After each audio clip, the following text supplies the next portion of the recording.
So, first of all, thank you all so much for your words. And why don't I let my colleagues introduce themselves since I had a chance to say a few words. Sure. I'm Mike Humphreys. I'm the insurance commissioner here at the Commonwealth.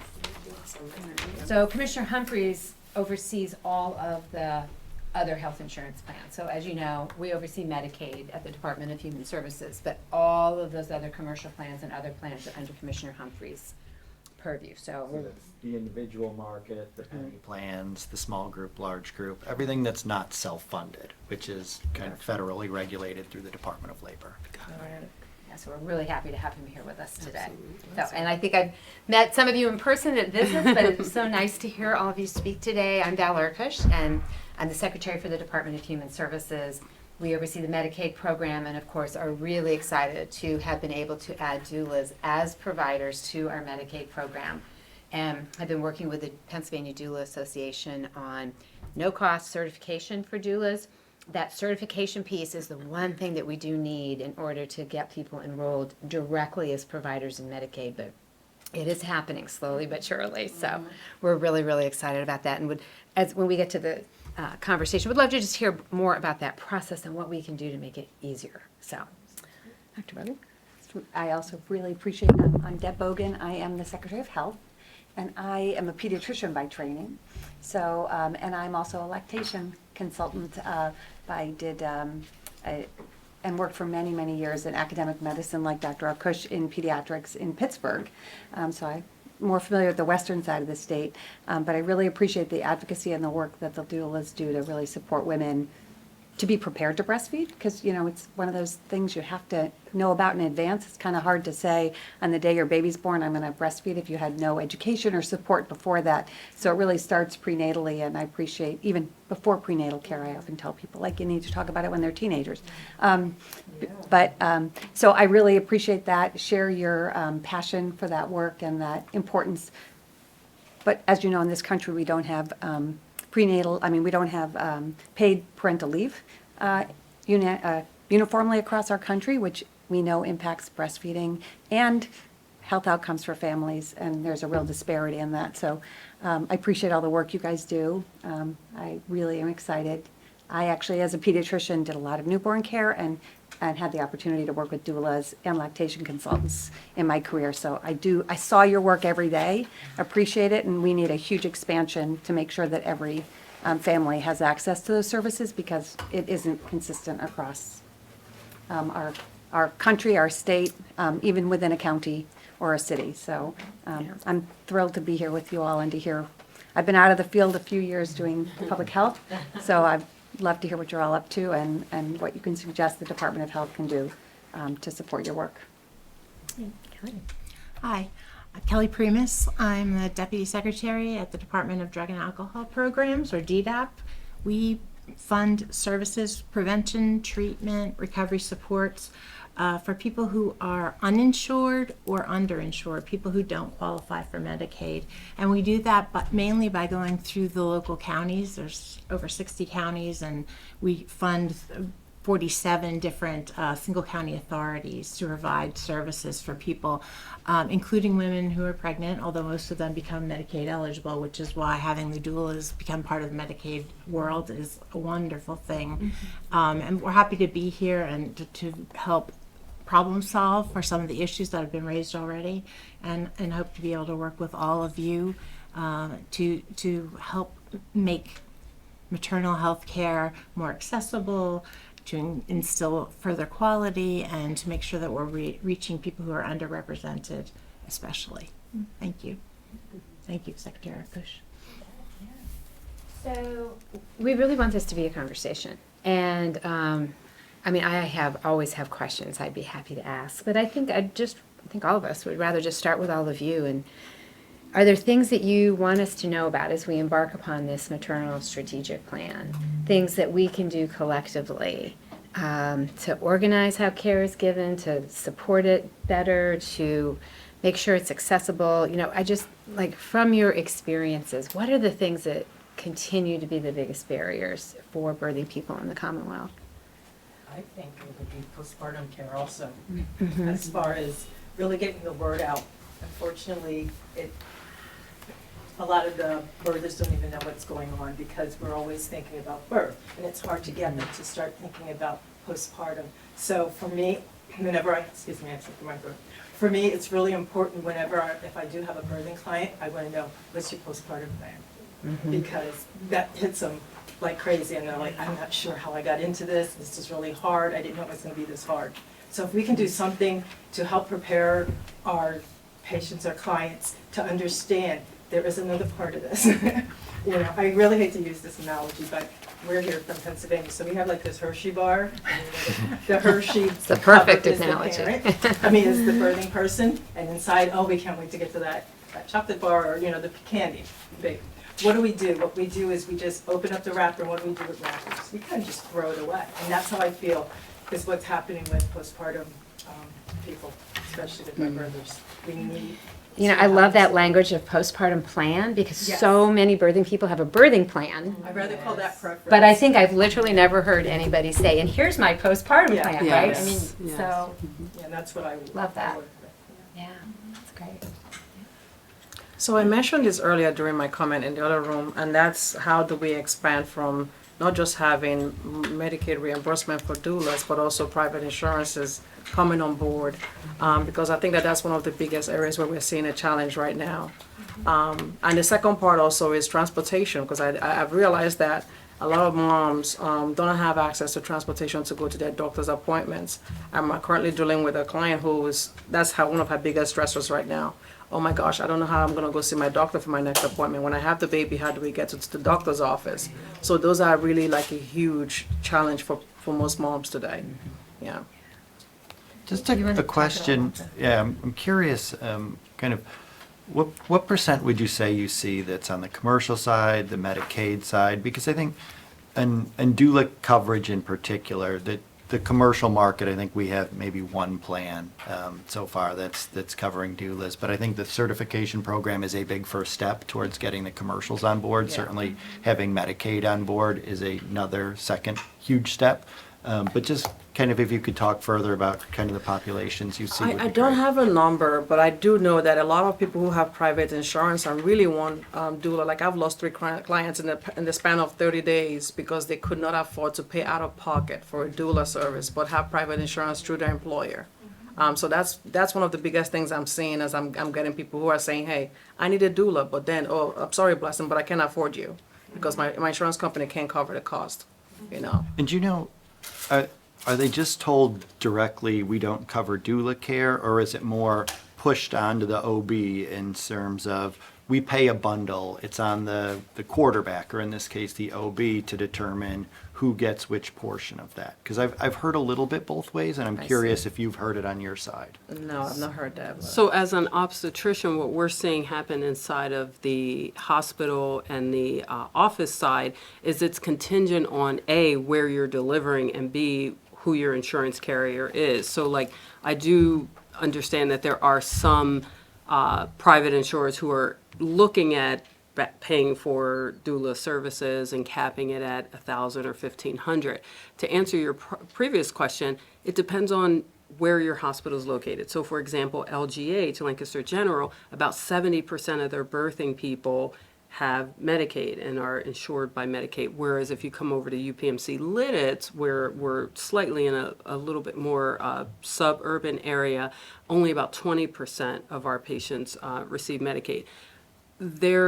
So I think we have to follow the tracks of the patients, meet the patients where they are. And so whatever needs we see at hospitals like UPMC Lidditz, which would be analogous to some of the hospitals across the river at West Shore, as opposed to like Lancaster General Women's and Babies would be analogous to UPMC Harrisburg Hospital.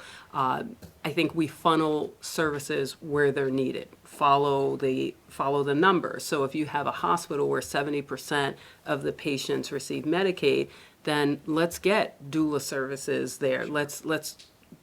Hospitals can work with doulas directly. Doulas are so key and crucial that we have to figure out ways to bleed them into the system without creating barriers, be it the patient's choice, be it hospital like UPMC McGee out in Pittsburgh has a birth circles program. Have a doula program for those doulas that are interested in being employed. Not every doula is interested in being employed by a hospital, but for those that are looking for that level of security, encourage the organizations to come up with in-house doula programs so that we get through the middleman. Because I can't wait for Cayenne to talk about the PADC and Medicaid. But there are barriers, right? I mean, the doulas are complaining about, and rightfully so, just the barriers that are in place to get them paid through Medicaid. And I think that patients are literally waiting for all of us in this room to solve this problem now because they're hurting right now. So they don't need any more barriers to take place. And so the way I see it is when I talk about solutions, I like to break it down into stages. And by that, I just mean, where are we from fifth graders? How can we educate them with sex education, reproductive justice, and really infusing them with the knowledge that they need so that they are healthy patients, right? Making our job as physicians a little easier when the patients are coming in as healthy as they possibly can be. And then you talk about college students and pre-med students and medical students and just triage it up the line to say, how is it that we can strengthen these learners, eliminate microaggressions, eliminate implicit bias, teach them about medicine and health disparities so that they're already equipped to help solve the problems that we're all discussing today. Well, I think before we talk more about some of the barriers, I think it's important, Dr. Livingston, could you share with everybody that the relationship between Black maternal mortality specifically and their economic status? Yeah. I think sometimes when people hear about private insurance, they think something, but can you just... Yeah, so I mean, as a Black birthing person, you can have access to great health care, you can have great education, you can have lots of money. And the studies show that those birthing people are still at higher rates of morbidity and mortality. Morbidity being near-death experiences, mortality being death inside of the first year of childbirth. And so why is it that we're not able to fix that problem by infusing education, infusing economics? And that's because there are other cofactors that are in existence, and we have to pay attention to those factors. How is the patient coming to us? Tonight we're talking about a book called Weathering, written by Arlene Geronimus. That lives essentially at the core of the question that you asked. Why can't I right this wrong by ensuring that this mom makes six-figure digits or ensuring that she goes to college? There was a New York study that came out that looked at college graduates who were Black and gave birth, and the disparity still exists. So we have to really fix that into the equation when we're looking to solve the problem. Thanks for sharing. And I think you raise a really good point about just consistency in education, because, I mean, following the public health emergency, we have somewhere around, 80,000 people that moved from Medicaid coverage to commercial coverage, and just understanding the differences in coverage. And today, as they are providing coverage on the Medicaid side for doulas, but then on the commercial side, we're not. So I think there's a lot that we can do on the commercial side to continue to move in a way where a transition is smoother. I mean, there's a significant population that churns between Medicaid and the commercial market, and to have the rules substantially different as you make that transition from one side to the other can be a significant hardship. It's hard enough understanding insurance alone. Let alone the differences in the different programs between commercial, Medicaid, and even when you get to the federal side and talk about self-funded plans. So I think one of the issue areas that we've been looking at and asking more information about on the front end review is the maternity care space, in terms of what coverage is being provided by whom as we review plans that are coming out for 2025. So really appreciate you highlighting kind of the importance of the education and the continuity between plans and programs. That's exactly right. Yeah. So do you want to talk about some of those barriers to actually get enrolled as a provider in Medicaid? Yes, sure. I'd love to hear about that. All right, so I went through the process of becoming PADC certified.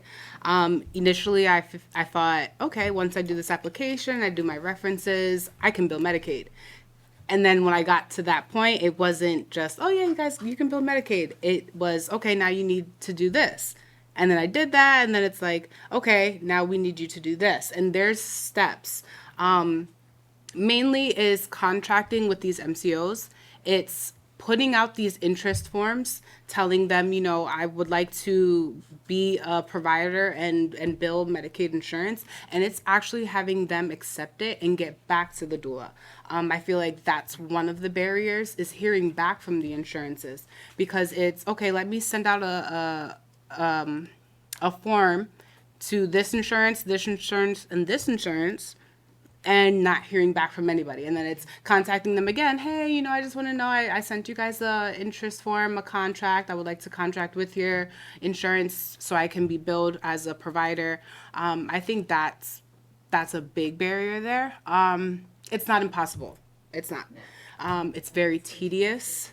Yes, it's very tedious work because, like I said, I filled out the application initially thinking that once I do this and I get the certification, I'm good.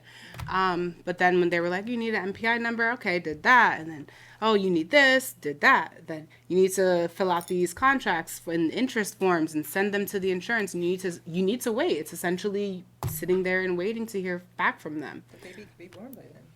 Yeah. Baby could be born by then. Absolutely. I had a client contact me, and she was like, I have this health insurance, it's Medicaid, can you be my doula? And I'm like, I wish I could. You know, that's where I'm going. Right. You know, and she is at the end of her pregnancy, so it's like, if I were able to pick her up and do that, I definitely would, but it's very tedious on those ends. So It's almost like DDI. Thanks, Cayenne, for that, because as you were talking, I'm seeing this gap filled.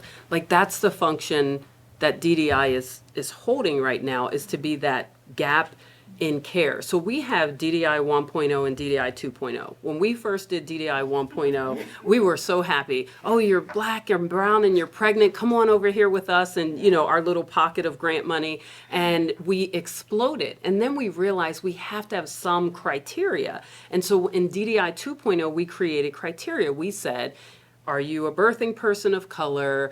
Do you have Medicaid? What's your household income?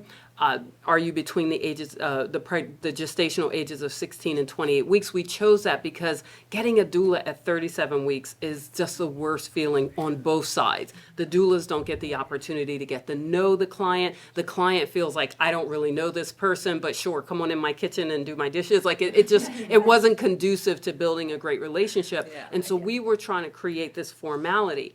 In doing so, with DDI 2.0, what we're learning is that the patients with Medicaid are kind of getting stuck in the middle. And we're like, time out. That's the vulnerable pocket of patients that we are here for. Our very hearts beat for this group of patients, because we figured, we didn't think that so many doulas would be experiencing the barriers in getting reimbursed by Medicaid. So when we created this criteria, we said, oh, if they have Medicaid, we'll refer them to the 111 or so doulas here in Pennsylvania, in the state of Pennsylvania, that have PADC certification.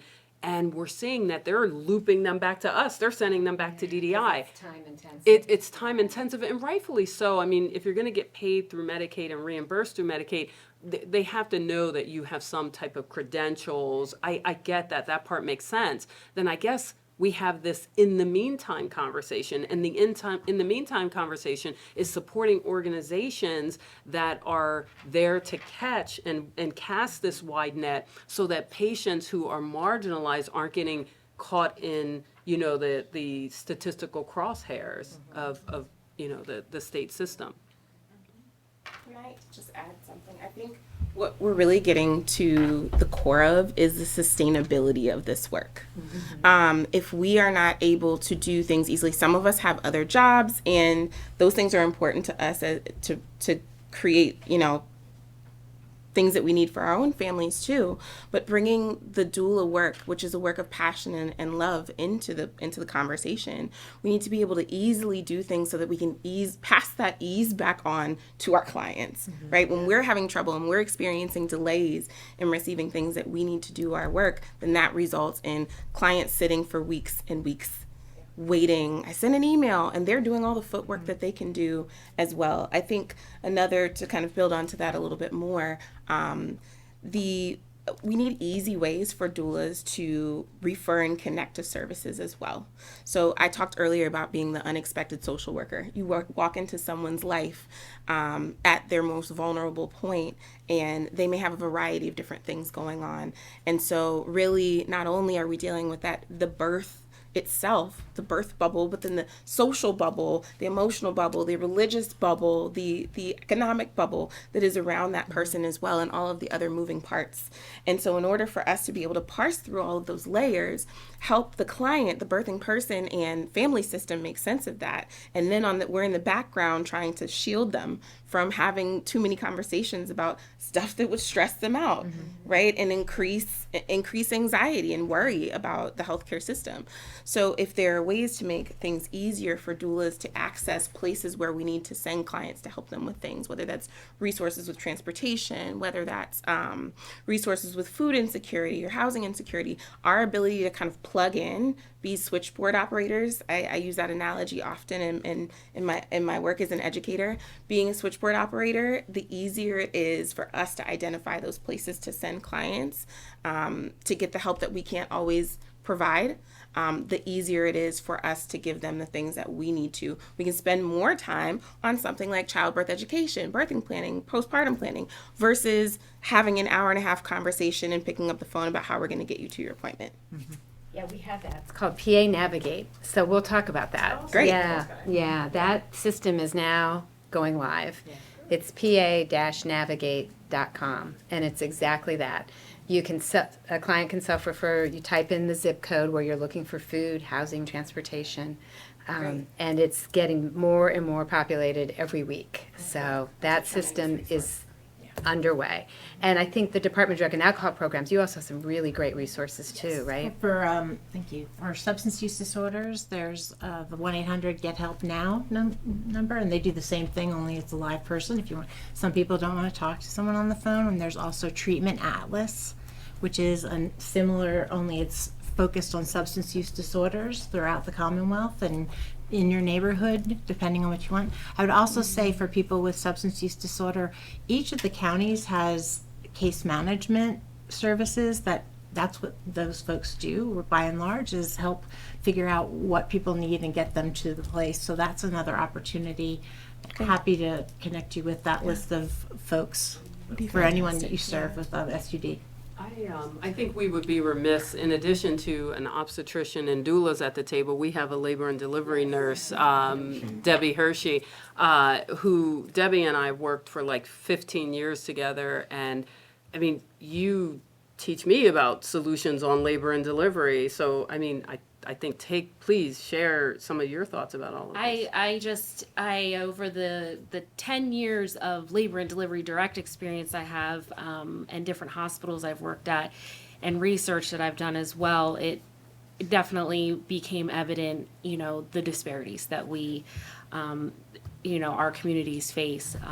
And I know that like we said, each hospital, some are better than others at helping with that. I'm proud of the work we do in our little tiny hospital in UPMC and Lidditz, but we always have room to grow. And I know as the nurse, having the doulas come in, we are at the bedside with the patient, for however many days they're there, through their labor, through their recovery, their postpartum.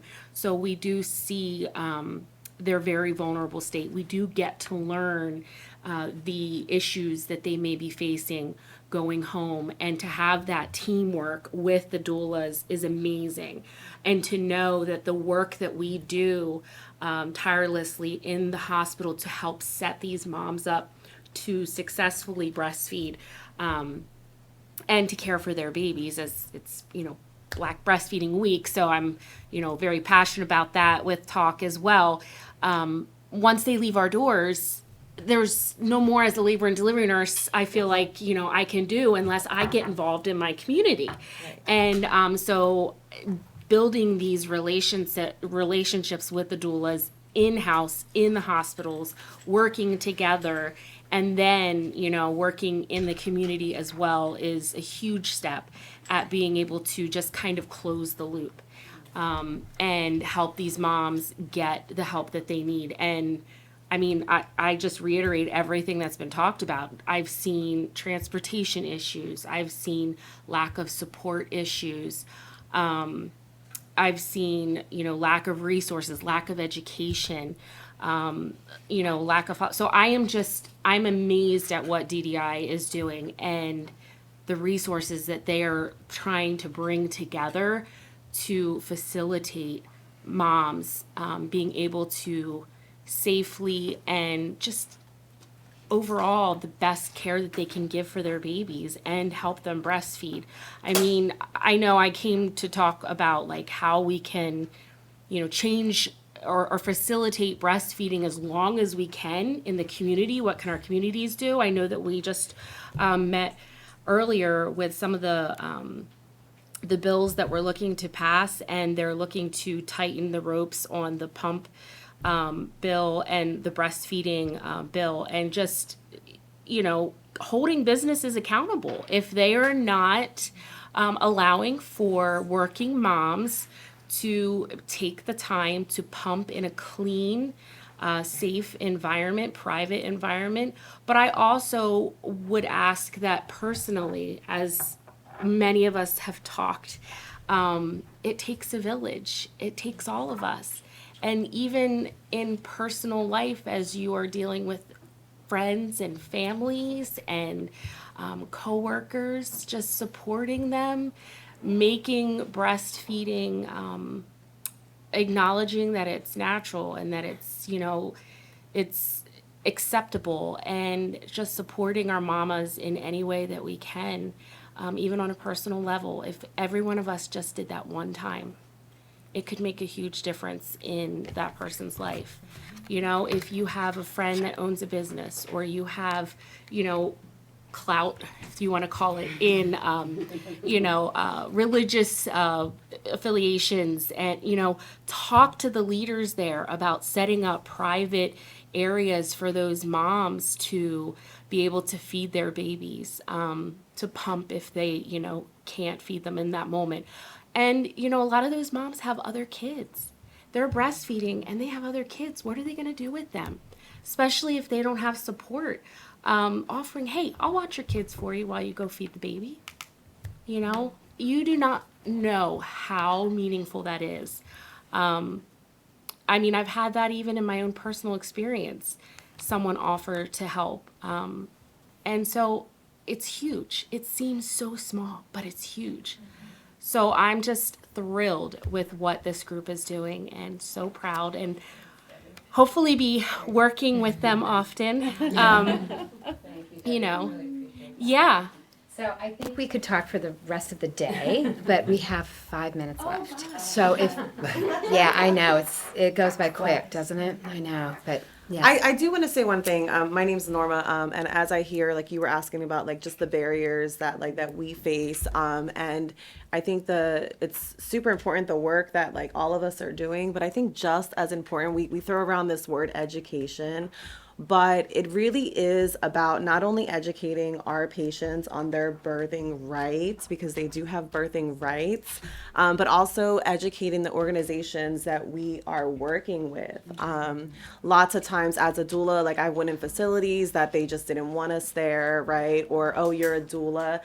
Are you certified? Are you certified by this organization? Oh, you're not, so you can't come in. Or, oh, you're a doula and you're going to be with this parent. Can you sign this form agreeing that you're going to do X, Y, Z, and if you don't, then there's going to be an issue.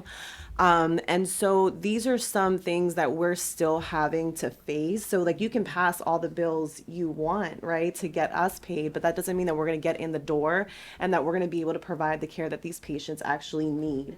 In that same breath, we need to start educating our patients on their rights. you know, I work for a huge company called Aeroflow right now as an instructor, and we educate them on, you know, we have a class called birth and breastfeeding, and you don't know how many providers, physicians, nurses that comment on our classes and say, you can't do that. You can't teach them that. We don't allow that in our hospitals. A patient can't say no to an induction or no to Pitocin or no to this. And we're just like, ooh, okay, hold on a second. You know, so it's really important. A lot of, you know, we have a voice. We just don't know we have a voice. And so as much time and energy that we spend trying to get these bills passed, like we have to spend that same amount of energy in educating all of us. And this is where doulas do a really beautiful job at doing that, because we are getting into these homes, you know, really early on, you know, during their prenatal period, you know. So when we arrive to the hospital, regardless if my doula can't make it or not, I'm going to know my rights, you know, and I'm going to, you know, feel really great about saying, no, I don't want that, you know, like, you know, go next door, whatever you want to say. But, you know, education is really, really, really huge. And we really have to work together on trying to figure that out and fill that gap in. I think moving from the lens of being a healthcare consumer to being a healthcare participant truly is one that's empowering. And that's one journey that we hope to take birthing people on as we work with them as doulas.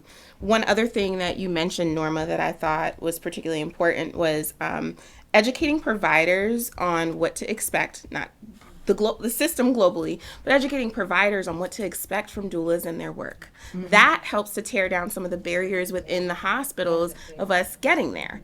If the physician is asking for us or encouraging us in that space, then as the medical lead of the team in the room, then that really opens the door for us to be able to help the families use their voice and help remind them gently of the education that we are able to provide for them. Speaking of which, we also can't provide every single bit of education that we would want to. And so I think increasing the options for and expanding the options for childbirth education and postpartum education is really important as well.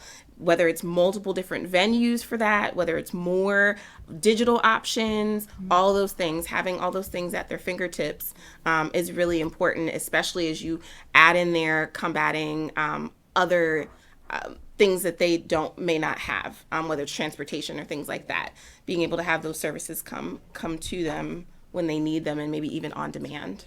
One of the things I envision for the state of Pennsylvania, which I don't think, to the best of my knowledge, no other state is doing, is for obstetricians like myself to march across the state and educate healthcare providers about doulas, about community birth workers, because coming out of an obstetrician's mouth matters. I think when we say, hey, this relationship is crucial, it's important, it's an impactful, and I think that's something that we as Pennsylvanians can really create that system and be a first. And particularly in teaching hospitals. because Exactly. When what you learn in your residency is how you It's often key. practice Yep. for the rest of Yep. your life. Yep. So making sure that our trainees really know Exactly. Yep. the benefits. And formalize ho- the program, right, so yes. it's not just, I'll do it on a Saturday when I'm free. Like, make it intentional. We talk about intentionality all the time at DDI.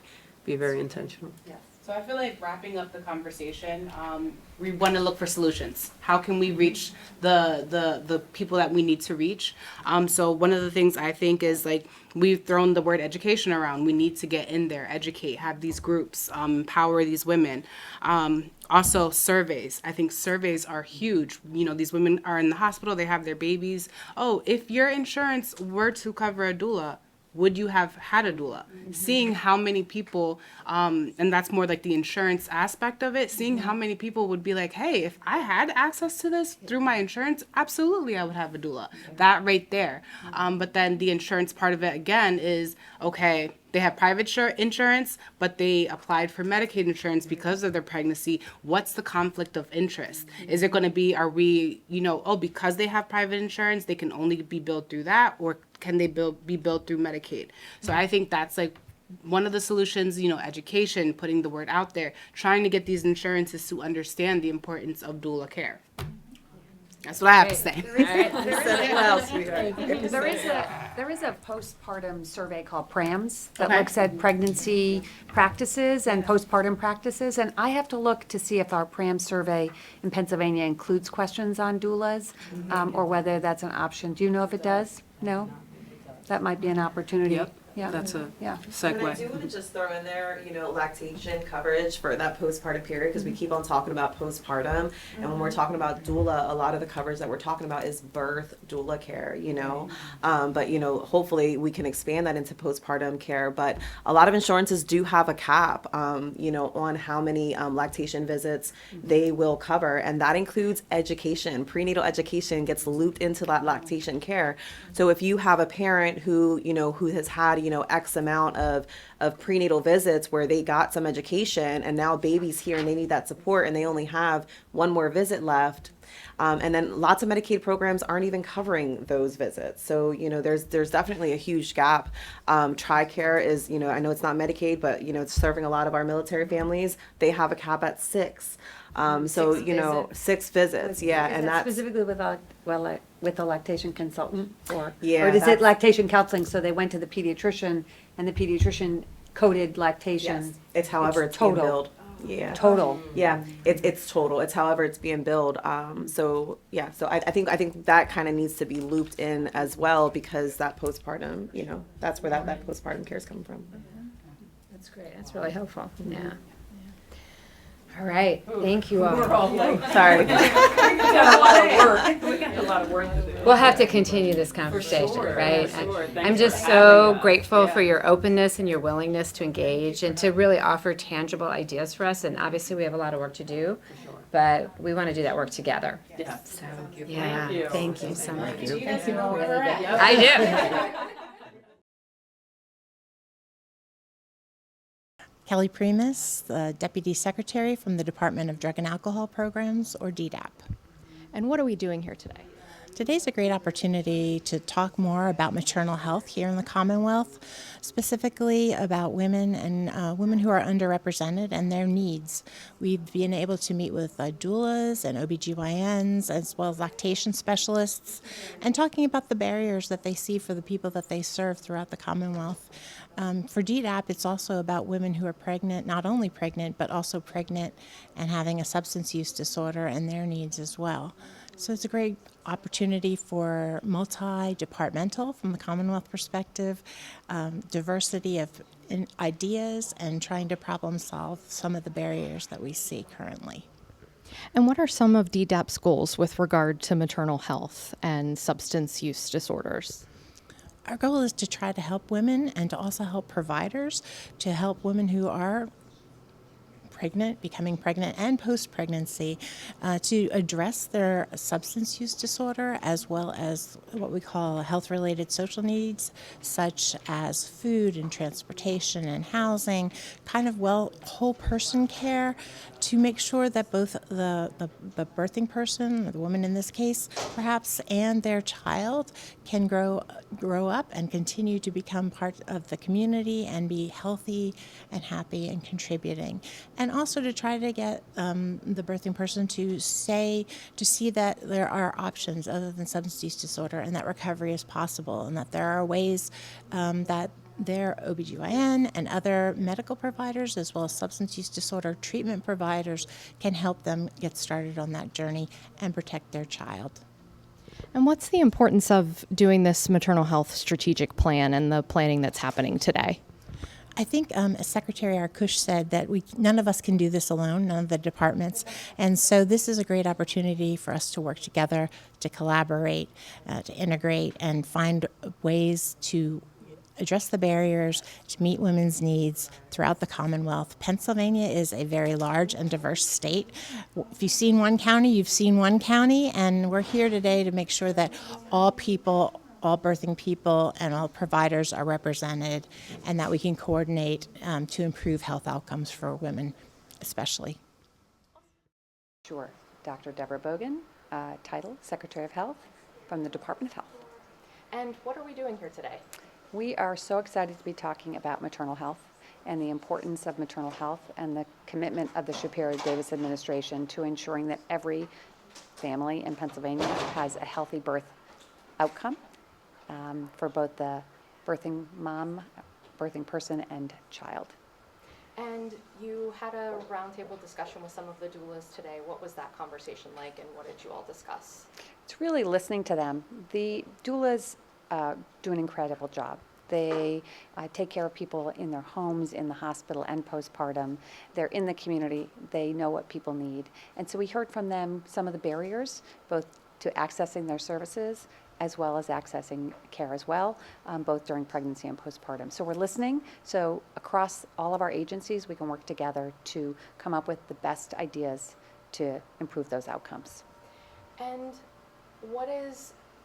how does the Department of Health feel about the maternal health strategic planning process, and what do you all hope to gain from the process? Yeah, the process has been really collaborative across all of our agencies. And that's, as I talk about a lot, my joy of working in the Shapiro-Davis administration is the fact that we work across all of our agencies.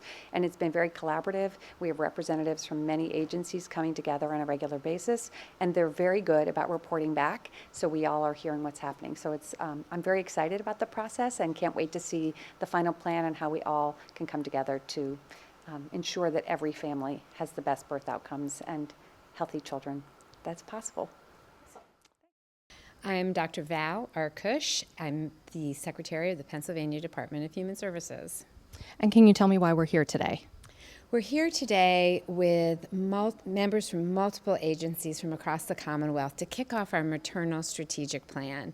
And the goal today is to take 5 priorities that have been developed and really start to flesh them out, to start to come up with tangible solutions. So we have folks here from the Department of Human Services and Department of Health, representation from the Insurance Commissioner, the Department of Drug and Alcohol Programs, the Department of Military and Veterans Affairs, and L&I, which is so important when we come to some of those workforce issues.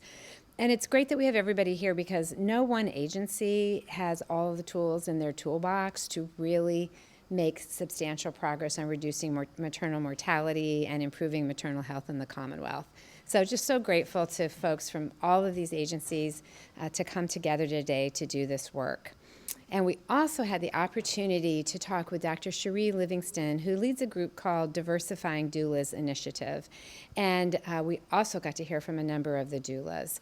This is a group of primarily doulas of color who work in the Lancaster community and in the surrounding area with women and birthing people who request doula care during their pregnancies. And what did you gain from the doula conversation? Was there anything that stuck out to you from the conversation with them, or that they told you about that maybe you didn't know before, or that, they really wanted you to know coming out of today? I think some of the things that they wanted us to hear today was the importance of educating women who, throughout their pregnancy, and also the providers who care for pregnant people throughout their pregnancies, about the roles that doulas can play and the types of education that they can provide to pregnant and birthing people. They can really be an ally to healthcare providers. We also got to hear a little bit about their experiences enrolling in Medicaid. Very proud to say that in our Medicaid program, a certified doula can now directly enroll in Medicaid to be a Medicaid provider. So an individual patient could actually hire that doula, and that doula can be reimbursed through Medicaid.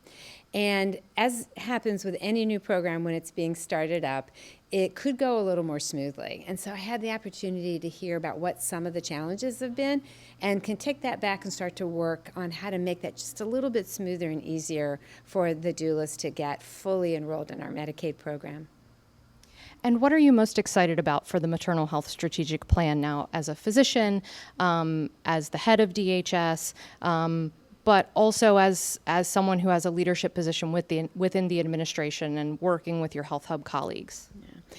The Shapiro-Davis administration is deeply committed to improving maternal health and reducing maternal mortality across the Commonwealth.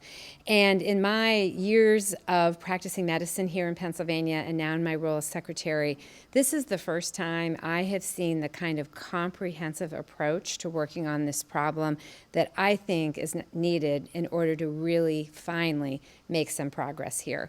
We've got so many great tools in our toolbox now. We have all the data from the Maternal Mortality Review Committee, which has now been meeting for about 6 years. That can give us some very data-driven, informed ideas about where we need to allocate resources. And because we have all of these agencies working together now in a very concerted way, I hope that we can really start to move the needle in reducing maternal morbidity and mortality in Pennsylvania. Anything I didn't ask you that you would like to mention? I don't think so. Okay. I think I'm good.